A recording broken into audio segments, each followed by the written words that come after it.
ইতিহাসে এমন একজন মানুষ ছিলেন যার সম্পদের পরিমাণ আজ পর্যন্ত কোনো বিজ্ঞানী, কোনো মানুষ হিসাব করতে পারেনি। বর্তমানে যত বিলিনিয়ার আছে সবার সম্পদ এক করলেও এই মানুষটার সম্পদের ধারে কাছে কোনো মানুষ যেতে পারবে না।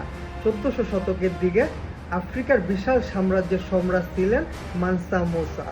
তিনি ছিলেন মালি এম্পায়ারের সম্রাট এবং তার সাম্রাজ্যের নিচে ছিল গোল্ড, লবণ এবং বাণিজ্যের দিক থেকেও তার সাম্রাজ্য অন্তত ধনী সাম্রাজ্য ছিলেন। এবং তার কাছে তখনকার সময় এত পরিমাণ সম্পদ ছিল যা বর্তমান সময়েও কোনো বিলিনিয়ারের কাছে এত পরিমাণ সম্পদ বা টাকা পয়সা নেই। তো 1324 সালের দিকে সে হজ করার জন্য মদিনা শহর দিয়ে রওনা হয় এবং তার সাথে ছিল হাজার হাজার সৈন্য, উট, দুম্বা এবং শয়ে শয়ে সৈন্য। এবং এই মানুষটা 60,000 মানুষ নিয়ে হজের জন্য রওনা করে। কিন্তু অবাক করার ব্যাপার হইল, এই মানুষটা যাওয়ার পথে মানুষদের এত পরিমাণ গোল্ড দান করে যার জন্য মিশরের অর্থনীতি কয়েক বছরের জন্য পরিবর্তন হয়ে গিয়েছিল।